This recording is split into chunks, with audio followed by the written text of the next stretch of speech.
Meus irmãos, esses dias teve uma cruzada evangelística lá em Pato Branco. Eu sou apaixonado por cruzada evangelística, não podia ser diferente. Eu tive muitas experiências em outras cruzadas que eu contei por aí, interessantíssima. Mas eu confesso que nessa final de cruzada, eu fiquei muito triste. Fiquei muito frustrado comigo mesmo. Eu bati em mais ou menos quase 30 casas no bairro Planalto, em Pato Branco. Eu recebi não quero, são crente? Não quero. Eu nunca tomei tanto não na vida. Nem a época eu era solteiro, jovem, que queria namorar. Tomei vários nãos. Mas como foi nessa cruzada evangelística, tanto não. Só uma casa que abriu as portas para mim. E era um casal de evangélicos, de uma igreja pequena do bairro, que tentou me evangelizar. Né? E com um evangelismo completamente escatológico, de um anticristo, de um Jesus que vai voltar, e que o diabo já está aí com um carro de ouro. E quando eu fui perguntar para a senhora, mas aonde está na Bíblia isso? Ele disse, está na Bíblia, só você ler. Aí tomei a bronca, por não compreender o que a mulher estava querendo dizer. E acabou eu saindo, voltando para a base, eu com os papeizinhos assim em branco, Tiago, frustrado, porque é a primeira vez numa cruzada que eu não conseguia alcançar uma casa. Eu falei, Senhor, será que aconteceu hoje? Errei a estratégia, errei a dinâmica, né? Eu estou precisando de reciclagem. Mas depois, quando nós começamos a chegar na base, a gente começa a ver algumas histórias. E talvez o Tiago, o pastor Marcos, tenham contado aqui de uma das pessoas que foram fazer uma visita e eles chegaram nessa casa. E essa casa estava totalmente destruída por dentro. Televisão quebrada, os móveis destruídos, a casa estava destruída.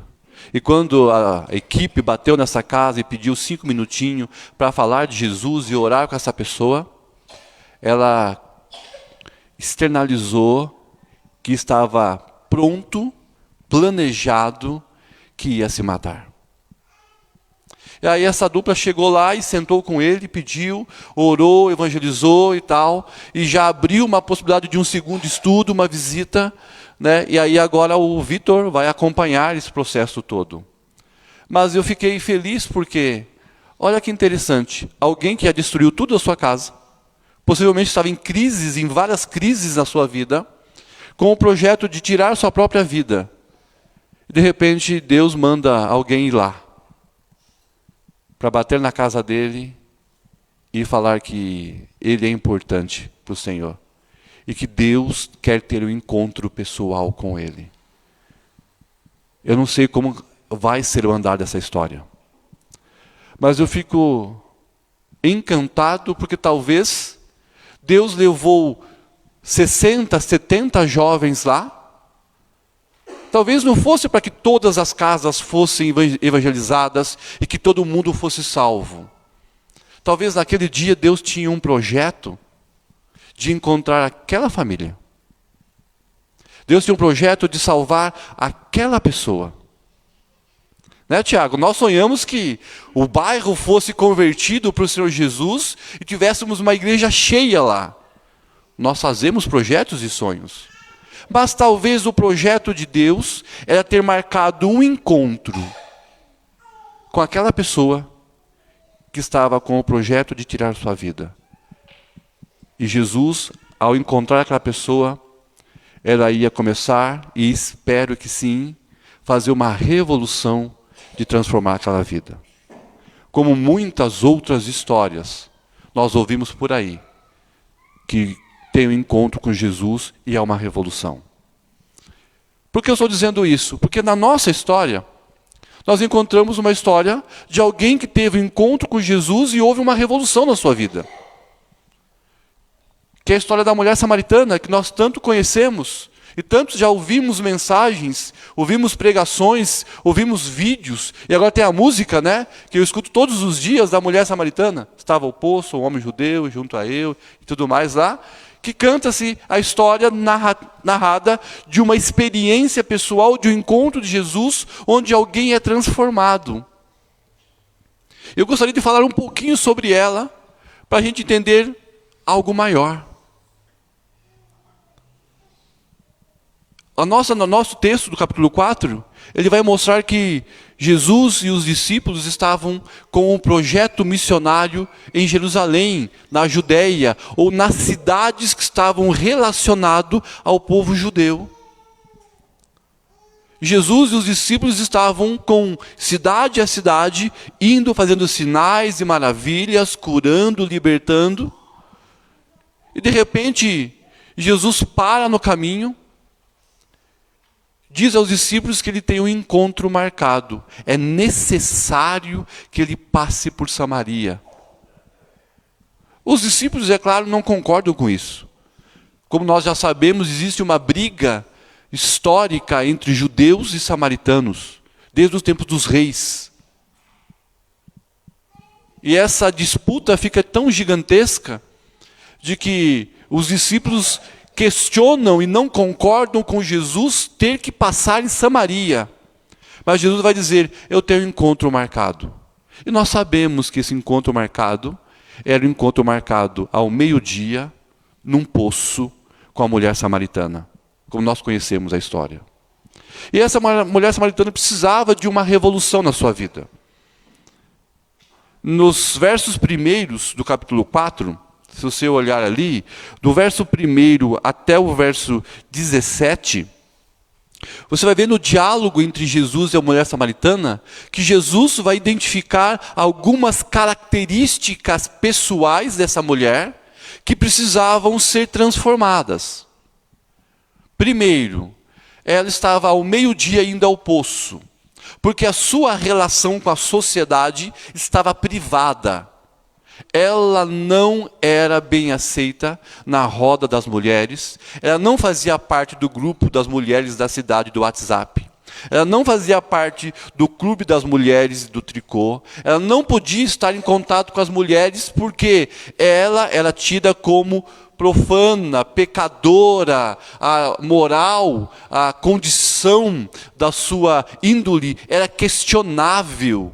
E ela estava à margem da sociedade. Ela não tinha mais amigos, família, sociedade, por causa de um probleminha que ela tinha. Ela era excluída. E todas as mulheres iam de manhã pegar água, ela ia ao meio-dia, porque ela ficou à margem, não podia se misturar. Não era legal uma mulher ser vista com essa mulher samaritana. Essa em específica. E nessa conversa com Jesus, ele vai identificar o porquê. Porque Jesus diz assim, chama o teu marido. Ela vai dizer, eu não tenho marido. Jesus vai dizer, é verdade, você está no quinto, que nem é seu. Ela já passou por 1, 2, 3, 4, estava no quinto que não era seu, era emprestado. Era emprestado. Ou seja, você entende por que as mulheres não queriam andar com a mulher samaritana? Porque ela gostava de emprestar o marido dos outros. Ou você era corajosa de andar, vou chamar minha amiga para jantar lá em casa. Ela costuma emprestar o marido dos outros. Ela é amante. Não era aceita. Então, por toda essa questão, Jesus está dizendo assim que ela tem problemas emocionais, ela tem problemas socioafetivos, ela tem questões resolvidas com a relação com pessoas, tem dificuldades com o casamento, com a estrutura familiar, com a hierarquia familiar, com a autoridade do homem, ela tem dificuldades com a sexualidade, ela é alguém que estava cheio, é uma bomba relógio, pronto a explodir. E em qualquer momento ela ia explodir, por tantas crises que ela tinha. E a partir do verso 17 ali, ela vai dizer assim, única coisa que poderia dar uma esperança era a fé, a religião. Mas ela é samaritana. O templo ficava em Jerusalém. O lugar de adoração, do sacrifício, do perdão dos pecados, ficava em Jerusalém. E ela não podia estar lá. Então ela esperava que um dia o Messias prometido iria chegar, e quando esse Cristo chegar, iria romper a barreira entre samaritanos e judeus, e iria permitir uma adoração em qualquer lugar. Porque ela tinha esperança, Mas ela não tinha acesso mais ao culto de perdão dos seus pecados, o sacrifício. Ela não tinha mais as festas sagradas do povo de Israel. Ela não tinha mais a comunhão das mulheres no templo. Ela não podia fazer as suas caravanas de peregrinação cantando os salmos como o povo fazia em direção a Jerusalém, com uma comitiva louvando a Deus por uma festa sagrada. Ela estava privada de tudo isso. Por isso era necessário que Jesus fosse ao poço ao meio-dia, tivesse um encontro, um diálogo com ela. E nesse diálogo ela começa dizendo: tu és um homem judeu. Passa o diálogo, ele vai dizer: tu és maior que Abraão, que Jacó, nosso pai? Depois um pouquinho mais, tu és um profeta.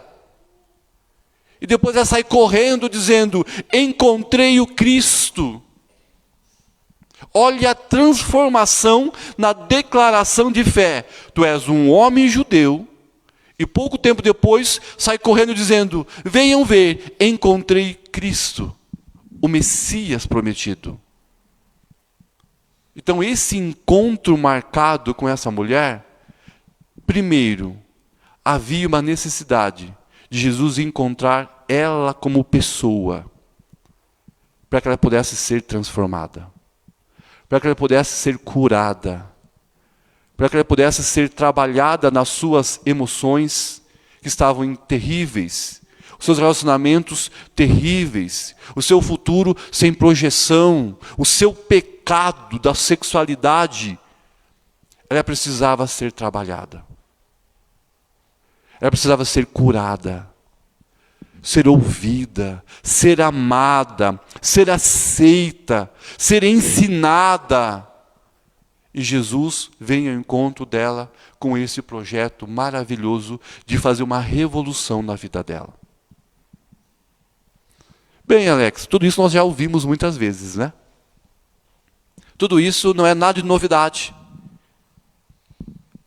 Mas eu quero destacar aqui, no texto que nós lemos, que além desse primeiro encontro revolucionário, transformador que Jesus tem com ela, o plano de Deus transcende a essa mulher samaritana. Deus tem um valor, Deus tem a preocupação, Deus quer salvá-la, Deus quer tratar dela, Cristo a encontra.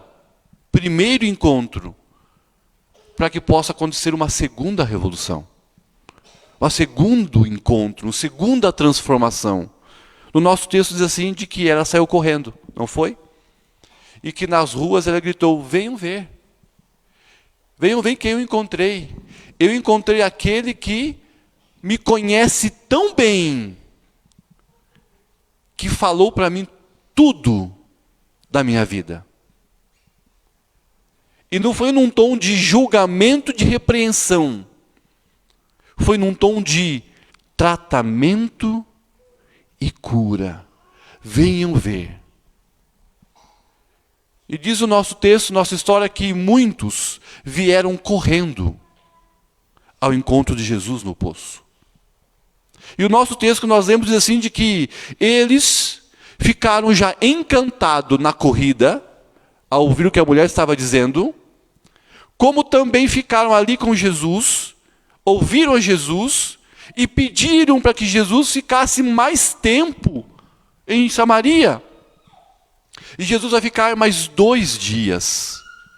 E são 2 dias que Jesus vai sentar com aqueles homens, com aquelas mulheres, com o povo daquela cidade, e Jesus vai anunciar o reino de Deus, Jesus vai anunciar o seu projeto, Jesus vai mostrar que ele veio para morrer e ressuscitar, Jesus vai tratar do pecado, e aquele povo daquela cidade vai ter um encontro com Jesus, que vai haver uma transformação. Diz o nosso texto que muitos creram. E os que creram falavam para a mulher samaritana: olha, nós começamos a crer porque você nos falou. Mas agora nós cremos porque nós ouvimos as palavras do próprio Senhor Jesus. E essa palavra encheu o nosso coração e mudou. Porque como pode um homem judeu vir ao encontro. E ainda como pode o Messias encontrar um povo tão miserável e ter uma palavra de salvação, de restauração.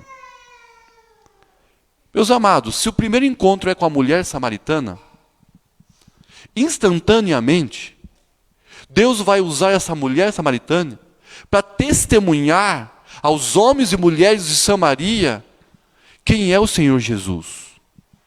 E a segunda revolução é que Jesus agora, ele deixa de tratar especificamente com a mulher samaritana e vai ampliar o seu raio de ação na cidade de Samaria, Sicar.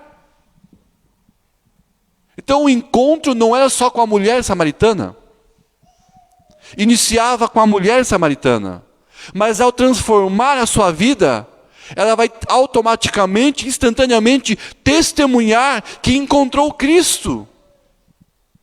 E as pessoas vão ser impactadas, vão ser movidas, vão ser chamadas, e elas vão também ser transformadas. Porque a cidade de Sicar vai ser transformada, porque Jesus em 2 dias prega o Evangelho, e muitos creram. E ali se forma uma comunidade de pessoas que agora estavam adorando a Deus. Não precisava mais ir no monte, não precisava mais ir no templo, porque agora, em espírito e em verdade, eles se reúnem para adorar a Deus. Mas o plano de Deus ainda é maior. Porque quando você lê esse texto, parece que é uma história isolada. Parece que é um erro de percurso de Jesus. Jesus está andando com judeus, de repente do nada ele para, eu vou parar aqui em Samaria, prego lá, depois 2 dias ele volta e continua andando, parece que Samaria agora fica abandonada, fica largada, e não tem mais menção de Samaria no período de Jesus. Essa mulher samaritana, esse povo que se converteu, parece que não tem mais um registro falando o que aconteceu com eles. E daí, qual a importância dessa mulher samaritana? Qual a importância, Alex, dessa cidade ter esse destaque de ser transformada por Jesus? Tá, e daí? E daí, quando você começa a ler a Bíblia, e começa a estudar o livro de Atos dos Apóstolos, você chega no Atos capítulo 8, você vê que surge um tal de Saulo. Saulo, ele vai assumir a ira e a raiva do Sinédrio contra os cristãos. E diferente do Sinédrio, porque o Sinédrio ele assumia uma perseguição contra os apóstolos, Saulo vai assumir uma perseguição contra a igreja. Qualquer um que se diz cristão vai ser perseguido. E em Jerusalém esse tal de Saulo causa uma confusão de perseguição tão grande que acontece a primeira dispersão, a diáspora, onde os judeus cristãos fogem de Jerusalém e vão para vários lugares. E sabe aonde foi um grupo? Samaria. Sabe por que vão para Samaria? Porque em Samaria havia uma comunidade cristã. Samaria havia uma comunidade de pessoas que serviam a Cristo. E que essas pessoas samaritanas agora vão ser instrumentos de Deus para recepcionar, ser um suporte, cuidar dos irmãos judeus que estavam fugindo da perseguição. É em Samaria que muitos deles vão encontrar abrigo, sustento, cuidado e um lugar seguro para se reunir e louvar a Deus. Ao ponto do diácono Felipe, o mesmo que foi eleito com Estevão, ele vai para Samaria pregar o evangelho e tomar conta daquela igreja samaritana, que agora era da mulher samaritana, do povo da cidade e dos fugitivos da perseguição que estavam em Samaria.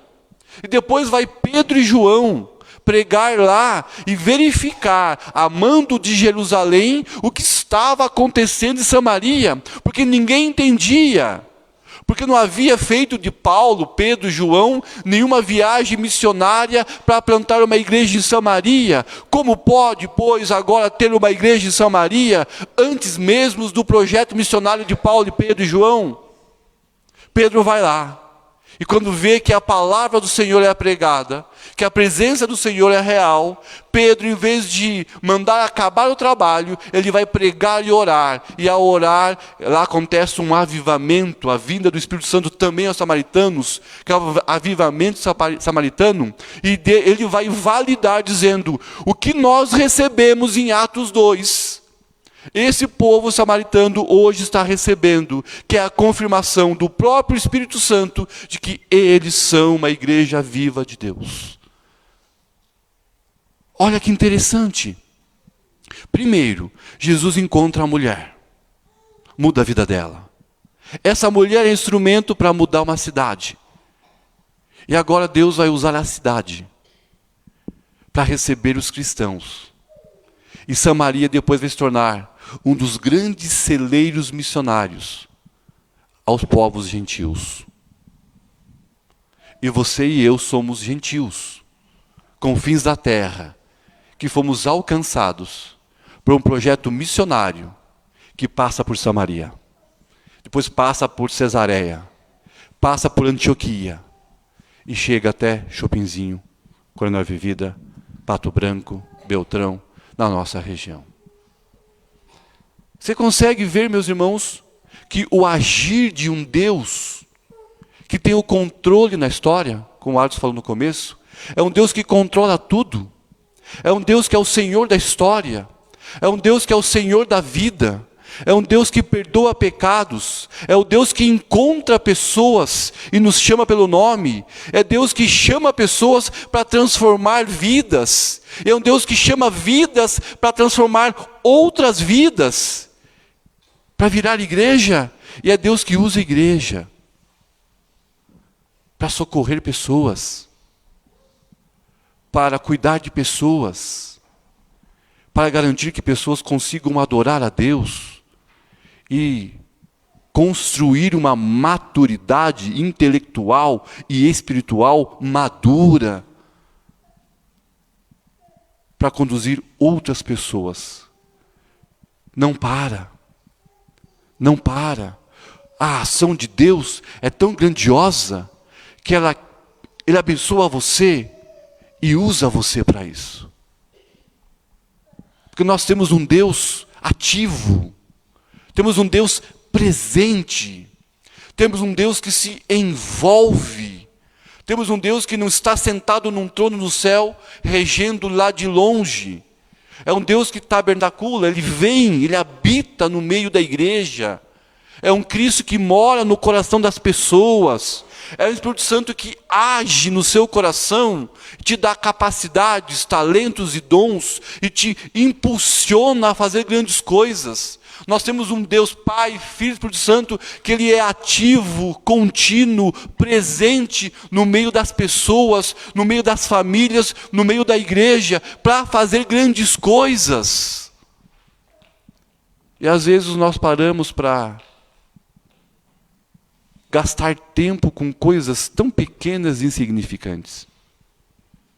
Hoje eu estava aconselhando um irmão na fé,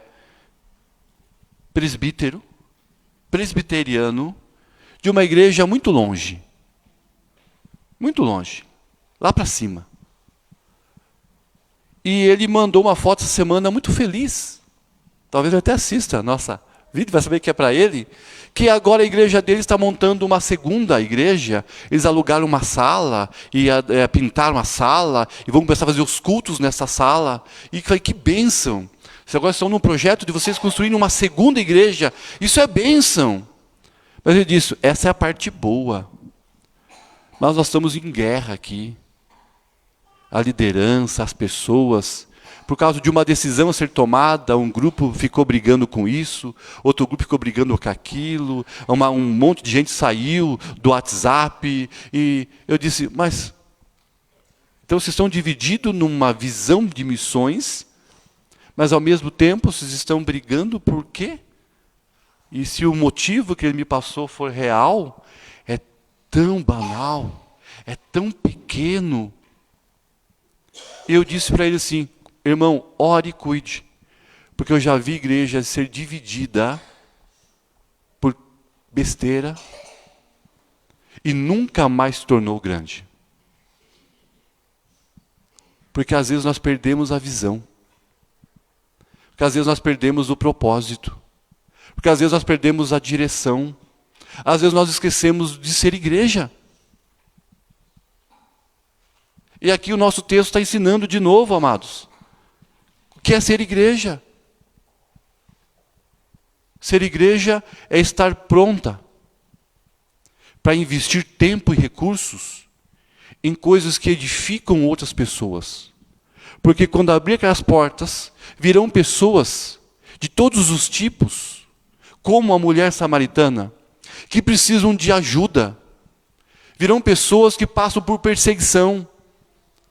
Virão pessoas que passam por sentimentos de morte. Virão pessoas que passam por necessidades na família, ou porque perderam alguém. Elas chegam aqui precisando de um suporte da igreja local, como era Samaria, para os cristãos que fugiram para lá. Foram recebidos, estavam prontas para cuidar, para orar, para pregar a palavra, para abraçar, levantar recursos para ajudar as viúvas, os necessitados, para fazer missões, para ajudar os irmãos, para chorar com quem precisa chorar, para rir com quem precisa rir, para andar junto uma milha, para repreender, para ensinar, ser igreja. Esse é o grande propósito. Porque quando Deus, através de Jesus, encontrou você, Ele encontrou para o primeiro encontro, não foi? Você não precisava de ajuda? Primeiro, você ia para o inferno, por causa dos seus pecados. E quando Jesus te encontra, Ele te tira do inferno e te coloca no céu. Não é isso?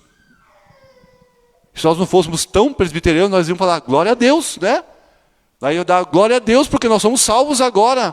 Deus nos tirou do inferno e nos colocou no reino do seu amor, e isso é uma obra quando Cristo nos encontra. E quando Cristo nos encontra, Ele começa um processo de cura. Cura das nossas lutas do pecado. Ou você não luta contra o pecado? Você já cantou uma santidade assim, né? Zen, está flutuando já. Né? Quando você vai orar, você sai do chão, começa a levitar, porque você está numa santidade tão fantástica que você é intocável. Se você chegou a esse ponto, depois me ensina a receita. Porque eu tenho que lutar com o meu pecado. Eu tenho que lutar com os meus desejos. Eu tenho que lutar contra a minha mente, contra o velho homem.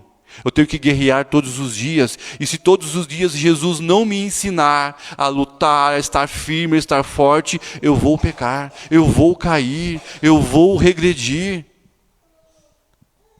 Jesus, Ele começa o processo, Ele quer tratar do seu pecado, meu irmão. Ele quer tratar das suas questões emocionais. Nós somos tão instáveis emocionais. Nós somos tão instáveis. Esses dias eu cheguei na igreja lá, estava um grupo de mulheres, e eu cheguei lá e disse, oi meninas, tudo bem? Aí uma me deu um abraço, assim, já que abracei uma, comecei a abraçar, e uma que estava aqui, ela mudou de lugar. E eu fui abraçando, ela acabou, tudo bem, tudo bem. Ela ficou brava comigo, porque eu não abracei ela, abracei todo mundo. Eu falei, irmã, vem cá, deixa eu te dar um abraço.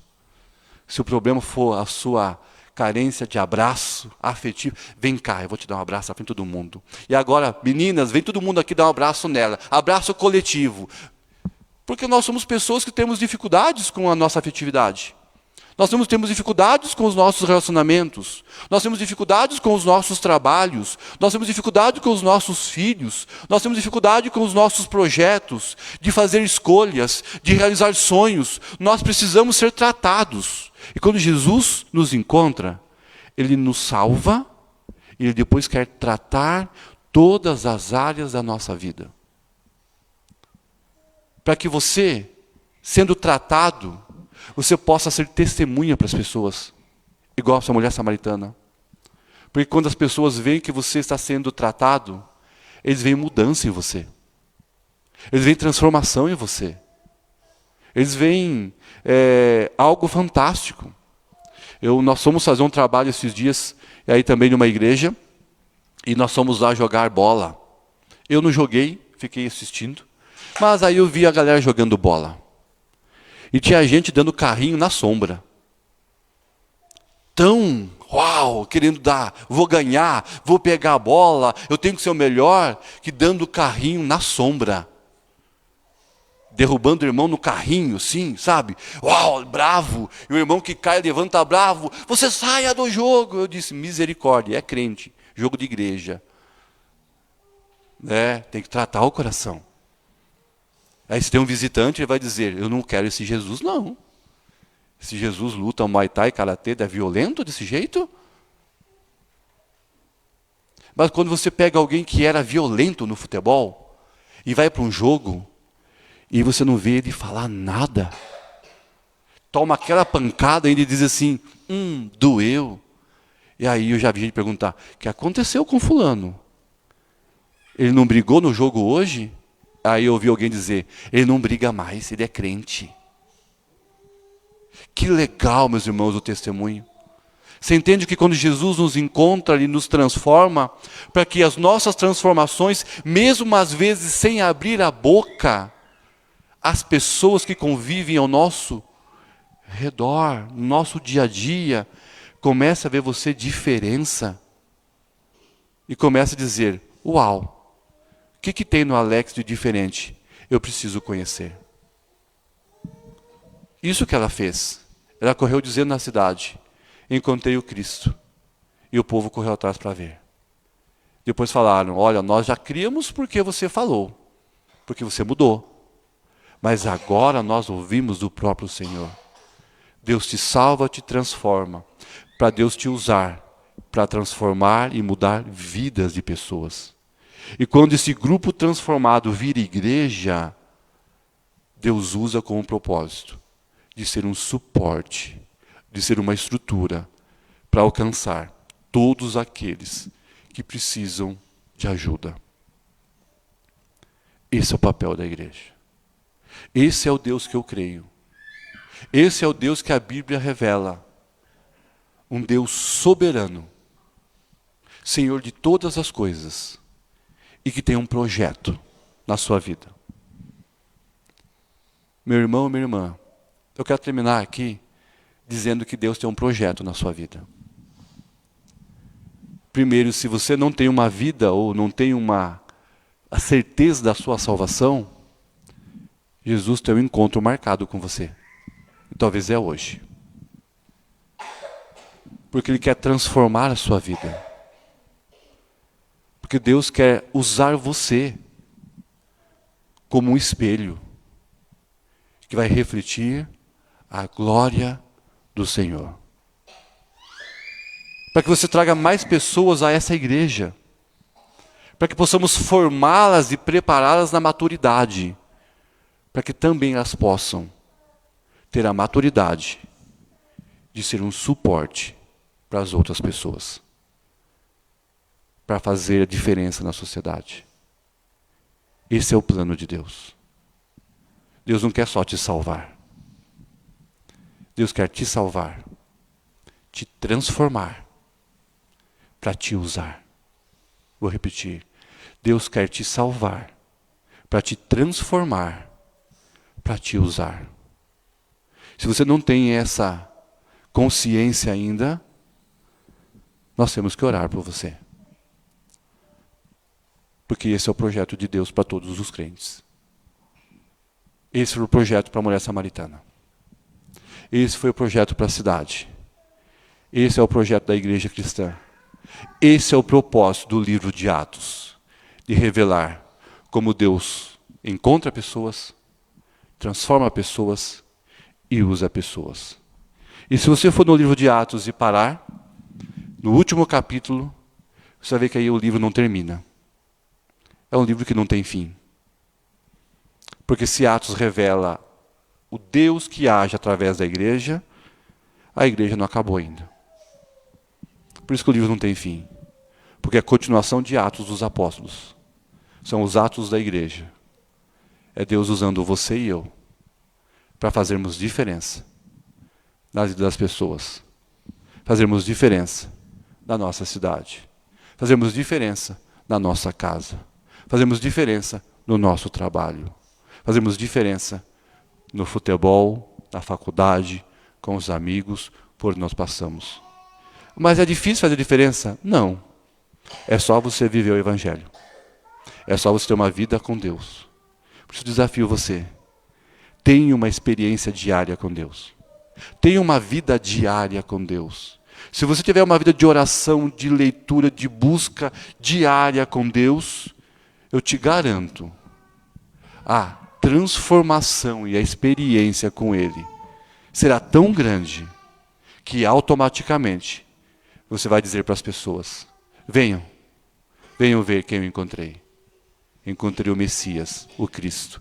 E este é o Salvador do mundo. É assim que termina o nosso texto. Amém? Vamos ficar em pé mais uma vez? Pai, eu te agradeço muito. Te agradeço por podermos cantar. Te agradeço por podermos fazer reflexão. Te agradeço porque nós podemos, ó Deus, louvar ao Senhor. Obrigado, Senhor, porque o Senhor encontrou esse povo em lugares diferentes. O Senhor tem falado e transformado diariamente cada um de nós aqui. E Deus, eu peço que o Senhor também nos ensine a fazermos a diferença lá fora. Estarmos prontos como igreja, investindo em oração, em palavra, em recursos, para recebermos pessoas que precisam. Deus, traga pessoas ao nosso encontro, ou nos leve até essas pessoas, para que possamos pregar o Evangelho. Para que elas possam ser transformadas e se juntar a nós como igreja para o crescimento do Senhor. Deus, multiplique o número de pessoas, mas multiplique a qualidade, a maturidade, o conhecimento, a vida, o projeto, porque o Senhor é grande e tem grandes coisas para cada um de nós.